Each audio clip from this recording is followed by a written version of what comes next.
Hi everyone, welcome back to my channel. Thank you for joining me. We're on our Simple Abundance path this year.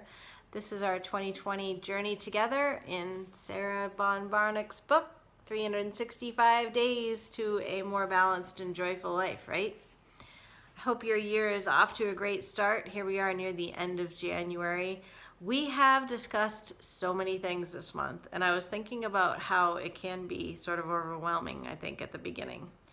It's really just setting us up for the year. So if you are feeling like there's been too many things introduced and, oh my goodness, I have to come up with an hour a day, and now I got to do these creative excursions, and I haven't gotten my illustrated discovery journal yet, and I still have to make my treasure map, and please don't let this become something that you're feeling anxiety about.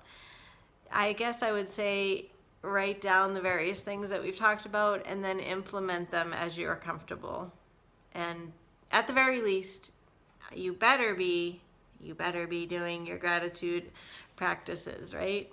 I hope that you are noticing that that's becoming more easy and feeling like it's adding to your year. As I shared in another video, it's really helping me so far. And my practice is very simple. I just have my 4 or 5 lines at the end of the day, and I revisit those as I'm writing them, and then I go to bed. And my cat just made a noise, which is what made me laugh. I think she's having some happy gratitude dreams right now. I wanted to discuss some of the things here near the end of January that she has explored in the entries. January 24th, she talks to us about something important, which is the fact that there really is no scarcity. I think that's something we can all be nervous about, especially where money is concerned. And I think anybody who's Googling the word abundance or putting it into the YouTube search field is probably thinking about money, right? And this journey, the Simple Abundance journey, is not about money, but we are only human, and money is a very big part of our lives as a human, right? At least in this time and space. So she does encourage us not to get so wrapped up in the fear of not having enough where money is concerned. And that's definitely an entry worth looking at. I love January 25th. It may be a different date if you're following along in the old book, because I did look at these entries near the end of January, and there were a few that are either totally different or switched to different days. So look for the entry called Acres of Diamonds. It's a parable, and I'm going to let you read it, but it's, in summary, a parable of 2 individuals. One who goes off in search of treasure, and another who stays on the land and really savors life and takes in every joy and cherishes every blade of grass. And he's the one that realizes that he's living on a diamond mine, that they're all right there, that he has acres and acres of them, and as much as he could ever want. So that lends well to the gratitude exercise, because the more that you are grateful, the more things are going to be presented that you're even going to become aware of to be grateful for.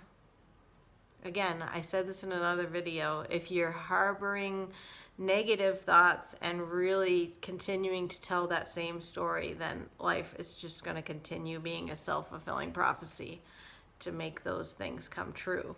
And that's actually, before I go into the next one, but it is a nice tie-in to the next one where she talks about letting go of limiting illusions or negative thoughts. But I just want to read one thing about the Acres of Diamonds, because this is really cool.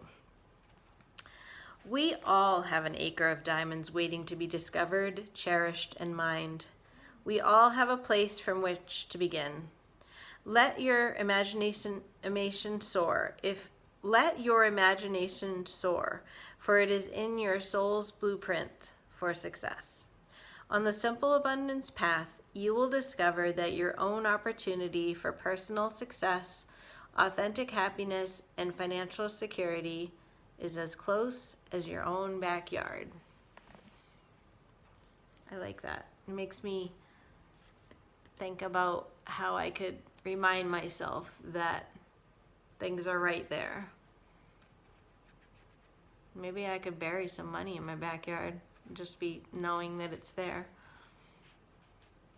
I don't know. I'll think about that one.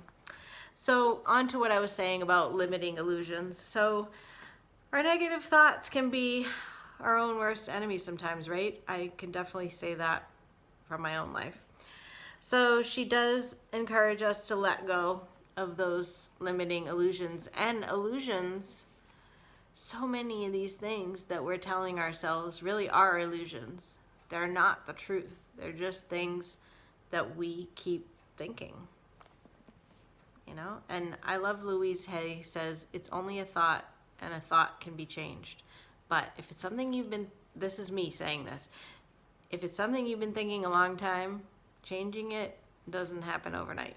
I could say that from experience.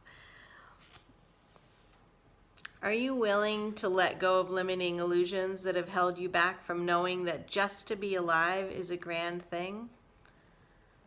That's all. Just be willing to let that go.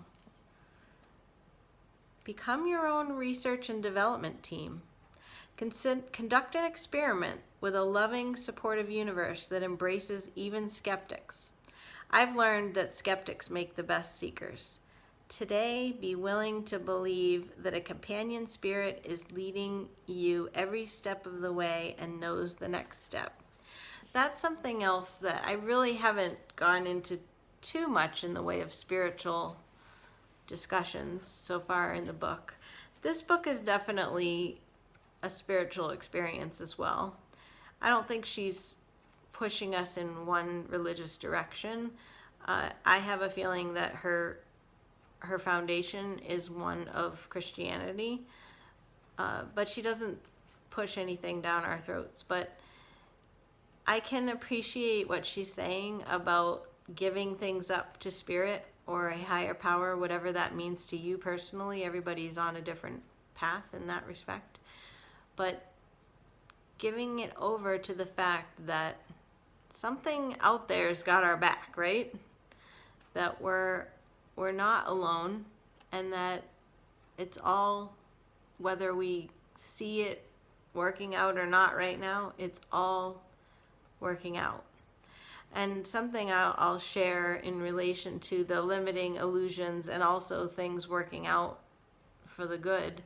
Some things that I've been exploring in my journal to turn around some negative thoughts or fears is I've really been getting them down on paper and then evaluating them.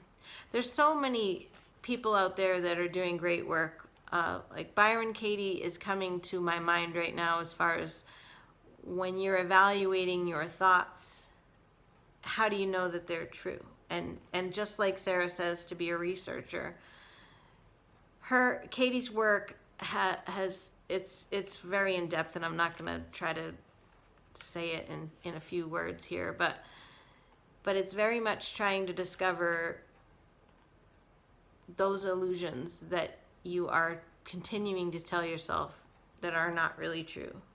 So I've been working a little bit on that in my journal, and I've also been looking at some things that I consider to be challenges and trying to reframe them as opportunities and trying to look at what sort of lesson is coming out of them and hopefully eventually a blessing.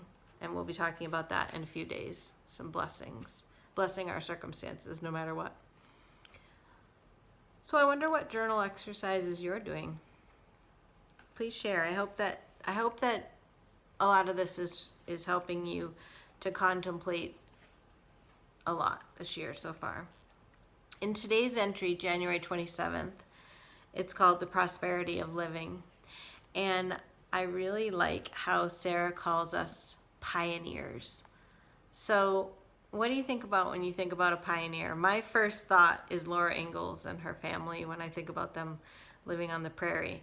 But I know there are stories and stories of the pioneers that went across our country, and think about how far they went and all the things they went through and how they probably wanted to give up and all the challenges that they encountered.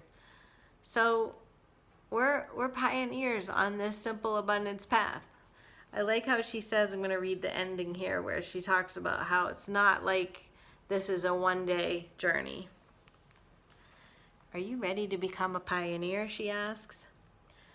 She says, the path spirals and takes time. It will take us a year, but it is a comforting and nurturing journey. It can also be undertaken only one day at a time. Don't be afraid. We are not alone. Like pioneers on the trail, we will learn to live by our own lights and the stars of heaven, for that is all we need. There is no obstacle that true grit and amazing grace cannot overcome.